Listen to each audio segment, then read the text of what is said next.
est à lui seul une légende. Des millions d'hommes ont été amoureux du regard de cette femme. Profile of a legend. Et à l'époque où le cinéma n'avait pas encore la parole, il avait déjà les yeux de Madame Gloria Swanson. Gloria Swanson. Gloria Swanson. The name Gloria Swanson brings to mind a wealth of accomplishments. When she made a reported $1 million a year, she was then called the most glamorous woman in the world. The most spectacular movie star of her era, the Roaring Twenties, was Gloria Swanson. They don't make faces like that anymore. I hope you will enjoy. I've called myself Big Mouth. Thank goodness. It was a success. Ladies and gentlemen. Vous écoutez Close-Up Dramatique, le balado sur les actrices de l'âge d'or d'Hollywood. Au cours des années 20, Gloria Swanson est l'une des actrices les plus populaires et qui rapporte le plus aux studios de cinéma. Ses films sont de véritables succès au box-office. Cependant, l'arrivée du cinéma parlant éclipse le muet. Swanson s'isole alors et attend son retour triomphant. Why she flickered out of pictures. Sunset Boulevard was my own life.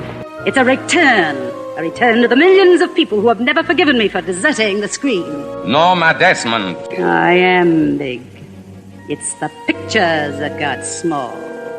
I'm the greatest star of them all. Très excité par l'épisode d'aujourd'hui parce qu'on parle de Gloria Swanson. Je vais surtout aborder l'après-cinéma muet parce que vous allez voir, dans les années 20, Swanson est une forte concurrente à Mary Pickford. Ensemble, elles forment le duo d'actrices les plus populaires. Chacun de leurs films est un succès monstre et elles sont aussi des modèles de beauté. Elles sont énormément photographiées et les studios leur courent après avec des contrats qui dépassent l'entendement.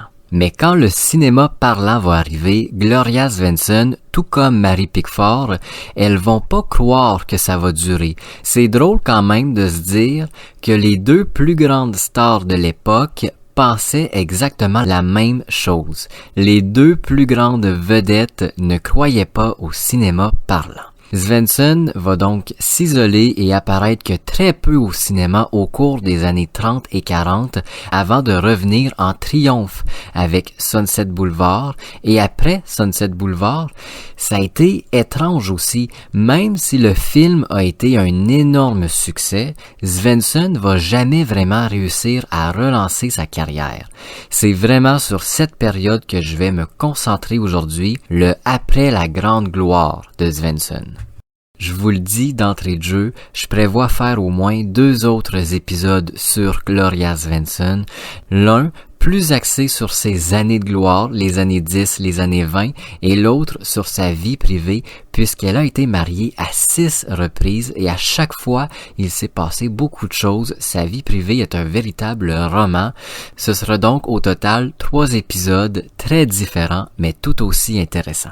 Avant de commencer, j'aimerais vraiment faire un petit retour sur les années 20 de Gloria Swanson, juste pour que vous compreniez à quel point elle était immense. C'était une vedette énorme, les gens s'arrachaient carrément Gloria Swanson. Gloria Swanson a commencé sa carrière au cinéma vers 1914 où elle apparaît dans des courts-métrages en ayant des petits rôles. Rapidement, elle rencontre le succès et les compagnies cinématographiques voient très bien le potentiel de l'actrice. À l'écran, elle a un regard très spécial qui donne des frissons à l'occasion. Le cinéma la demande de plus en plus et lui offre aussi des rôles de plus grande importance. En 1918, Cecil B. DeMille, l'un des producteurs les plus influents d'Hollywood et qui avait déjà un grand intérêt pour l'actrice, va lui offrir un contrat avec la fameuse Players Lackey, l'une des plus grandes compagnies de l'époque. Je fais une petite parenthèse ici. Cecil B. DeMille, il se joue lui-même dans Sunset Boulevard en 1950 aux côtés de Gloria Swanson.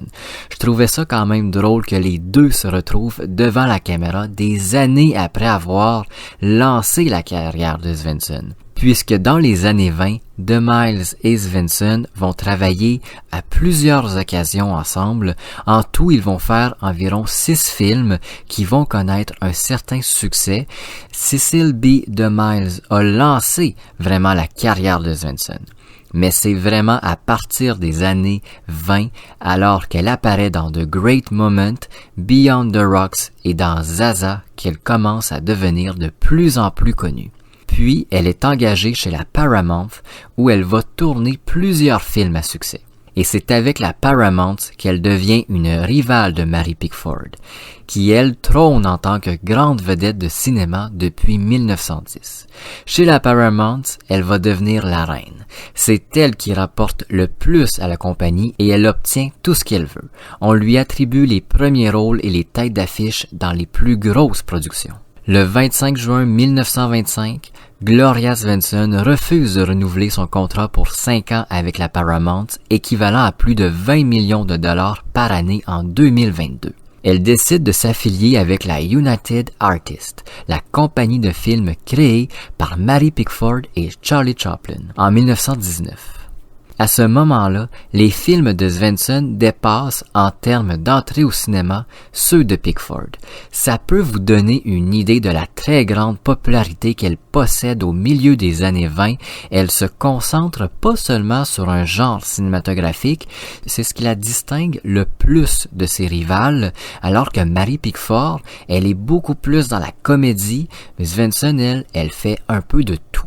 Elle joue dans des comédies, des drames, des films d'amour. Elle fait vraiment tout. Ce qui lui permet parfois de prendre des paris très risqués qui finissent souvent par rapporter gros. Même si son visage, qui est beaucoup plus fermé, plus froid que la majorité des actrices de son époque, elle se cante pas à un seul genre.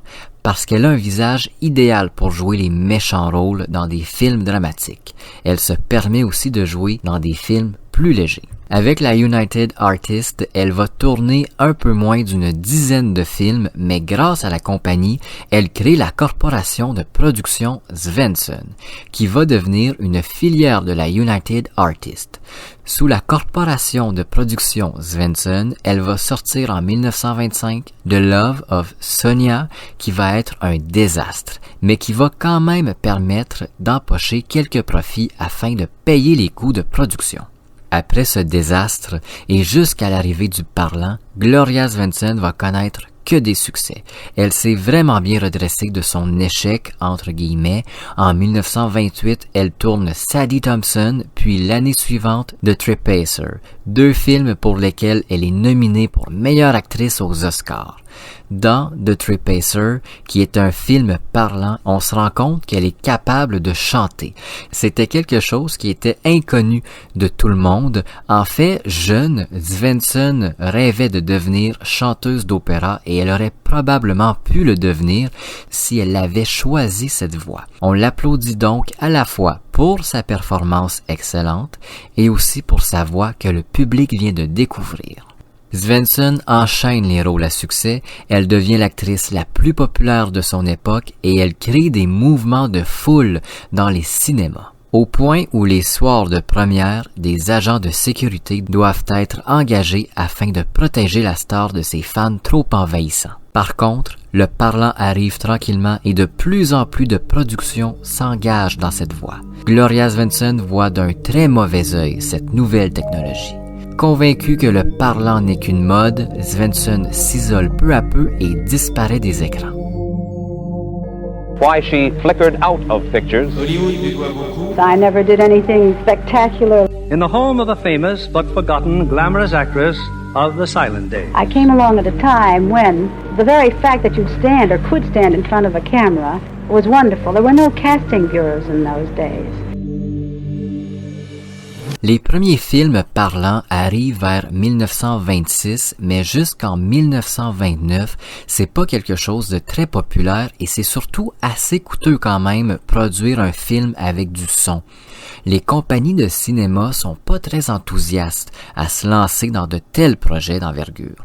Et c'est pas non plus tous les acteurs qui aiment l'arrivée de cette technologie. À cette époque-là, Hollywood, faut pas oublier qu'il y a beaucoup de grands noms qui viennent d'Europe et qui ont un accent très prononcé en anglais. Greta Garbo, pour citer l'une des plus connues, elle vient de Suède et au milieu des années 20, son anglais est encore assez approximatif. Le muet permet de cacher cette lacune assez importante. Ces vedettes de l'écran-là, elles voient pas l'arrivée du parlant comme une bonne nouvelle, au contraire. Pour eux, c'est plutôt dangereux, parce qu'elles savent bien que si elles améliorent pas leur anglais, elles vont disparaître des écrans. Même si certaines stars comme Garbo et Dietrich vont très bien faire la transition du muet au parlant, ce sera pas le cas de la majorité des stars qui venaient d'Europe.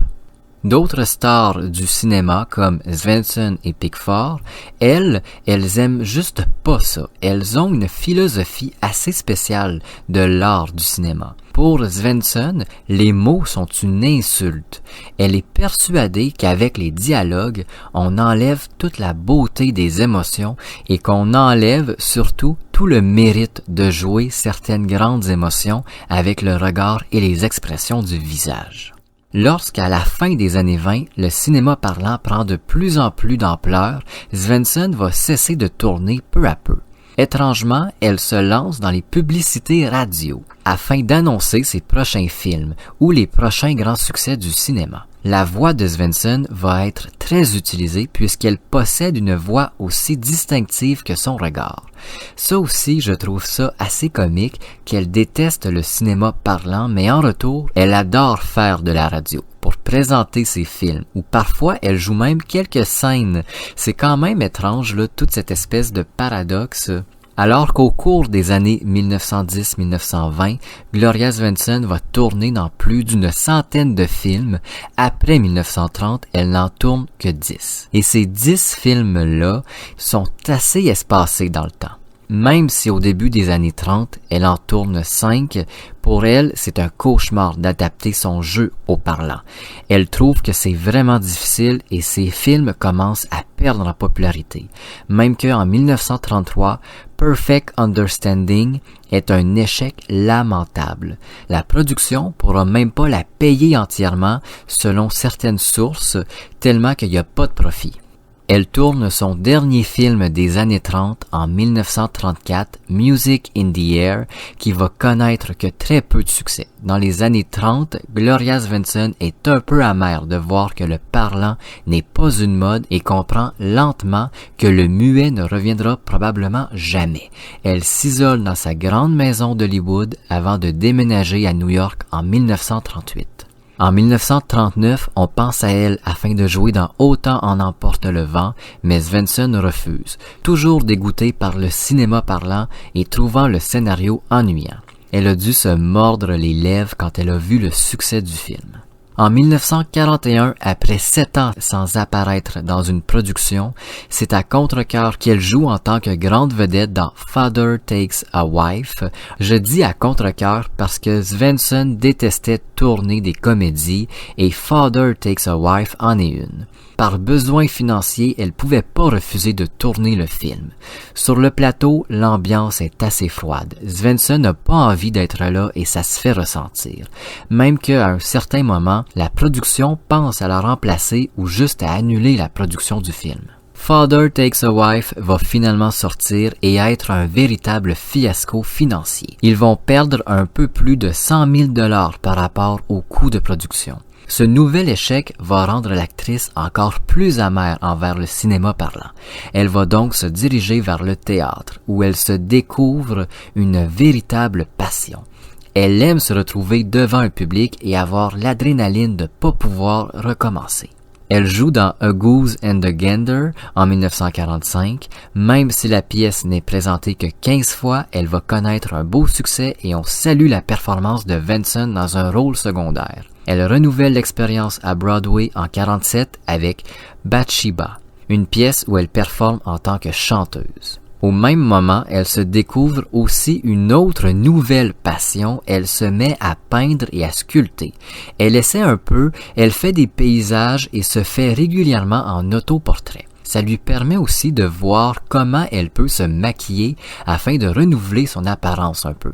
Je trouvais ça quand même comique, le fait qu'elle se dessine elle-même afin de voir comment elle peut modifier son apparence, qu'est-ce que ça a de l'air maquillé d'une telle façon. Je trouve ça assez comique. Entre la peinture, la sculpture et le théâtre, elle trouve du temps pour animer The Gloria Svensson Hour à la station télé WPX TV. WPX TV est la 5e station de télévision new-yorkaise à être créée en 1948.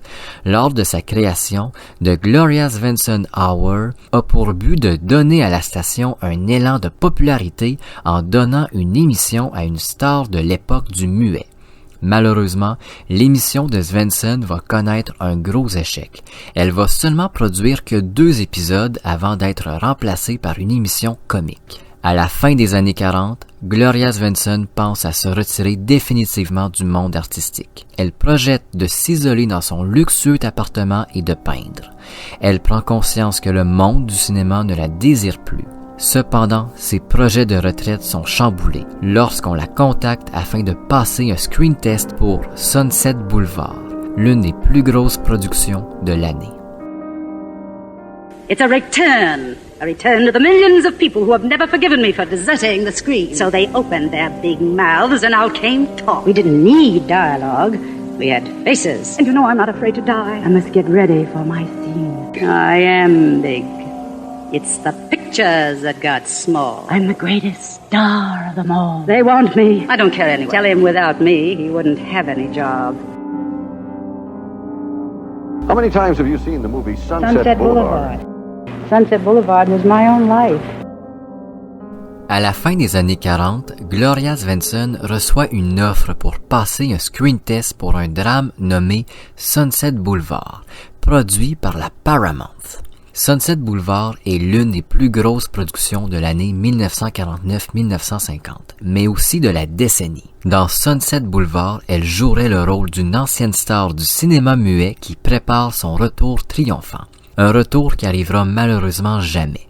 J'ai consacré un épisode complet au film, vous irez écouter ou réécouter si ça vous intéresse. Lorsqu'elle reçoit l'offre, elle est très déplu, parce que passer un screen test pour une star comme Gloria Svensson, c'est une insulte.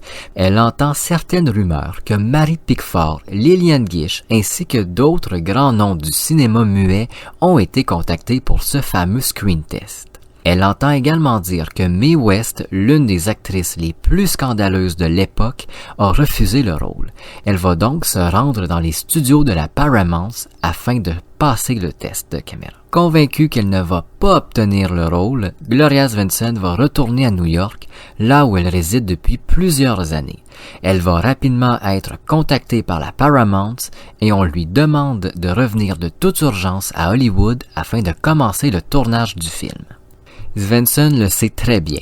Elle a lu le scénario plusieurs fois et comprend que ce film peut relancer sa carrière. Elle va donc s'investir corps et âme dans la préparation de son rôle de Norma Desmond, cette ancienne star du cinéma muet recluse dans sa grande maison sur Sunset Boulevard, maison en ruine mais qui jadis a été la plus luxueuse au monde.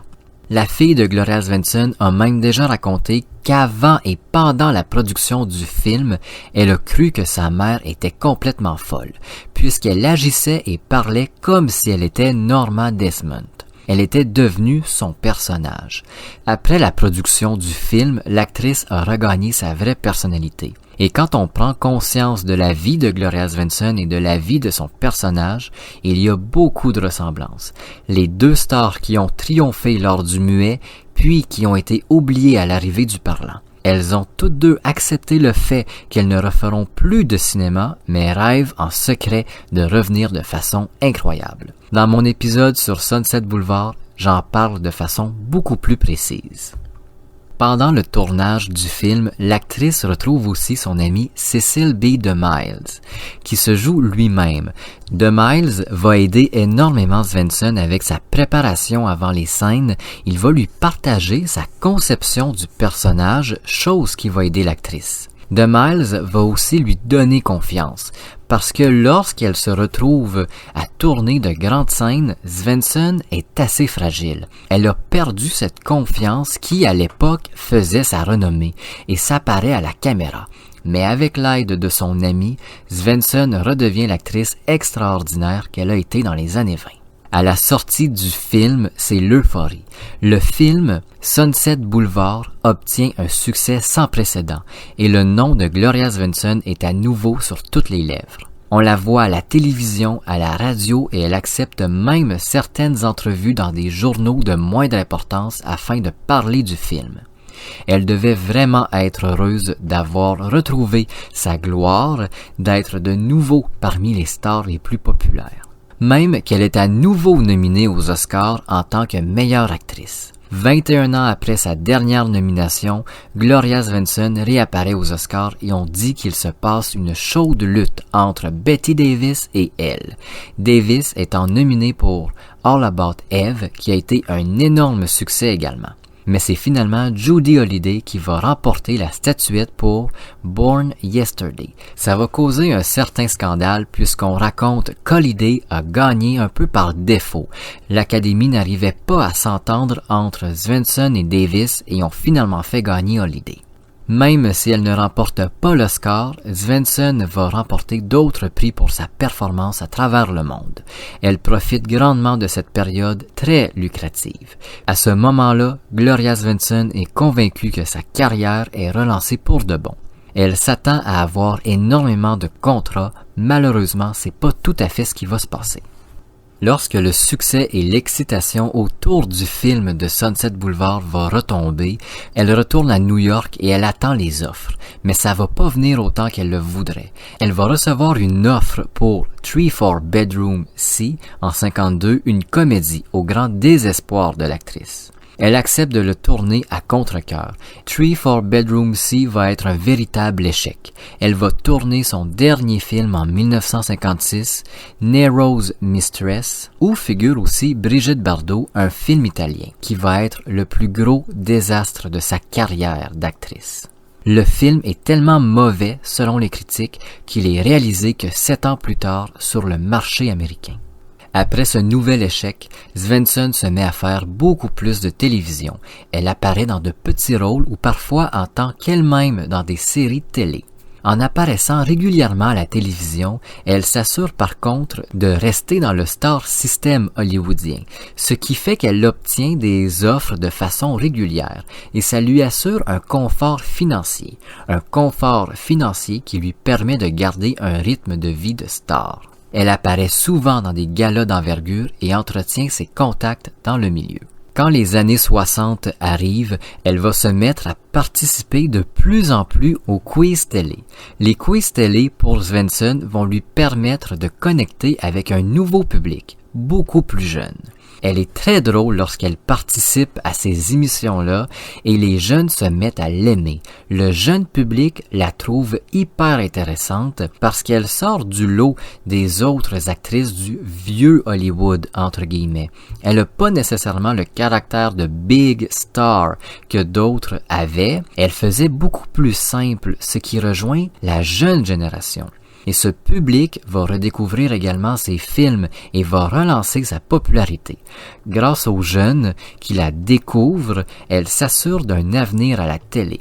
Elle apparaît dans The Alfred Hitchcock Hour dans l'épisode Behind the Locked Door. La même année, elle est nominée au Golden Globe pour sa performance dans Burke's Law.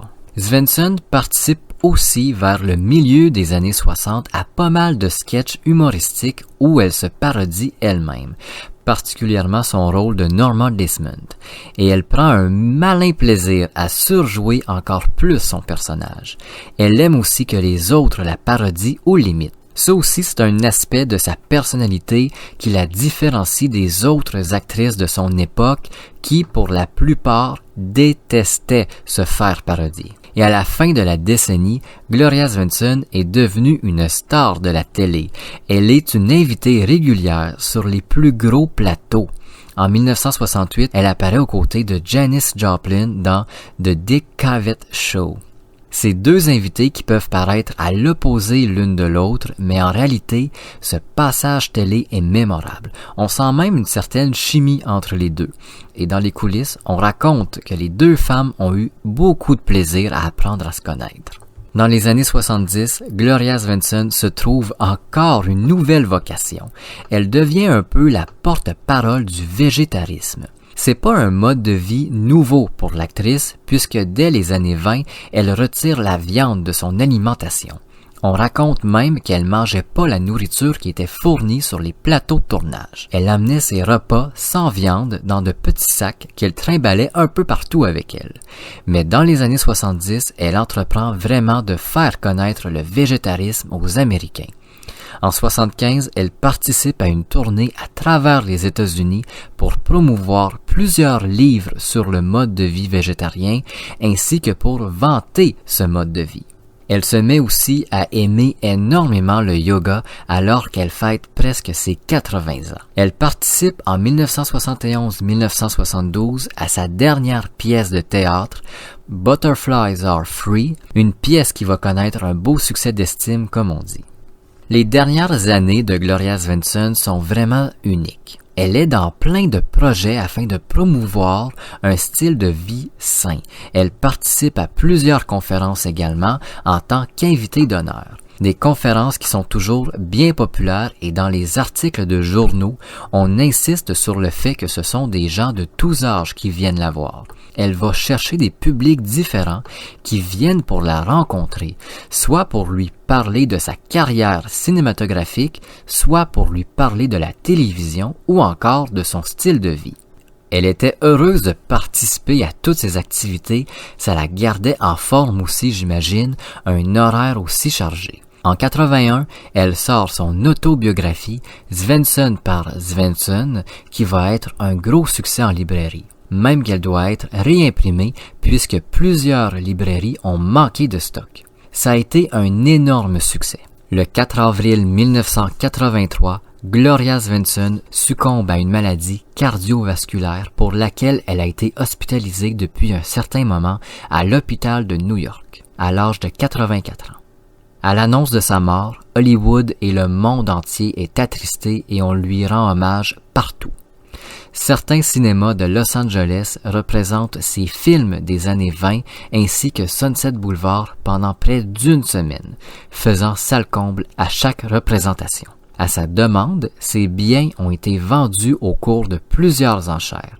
Quand je dis ses biens, c'est des effets personnels. À peu près tout ce qu'elle avait a été mis aux enchères et la plupart de ces effets personnels-là ont été achetés par des musées ou des collectionneurs.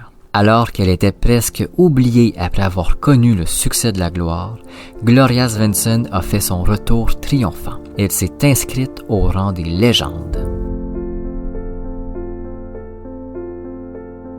She reigned as the queen of Hollywood's golden age. She was the glamour girl of silent films. Gloria Swanson died in her sleep this morning. She was 84.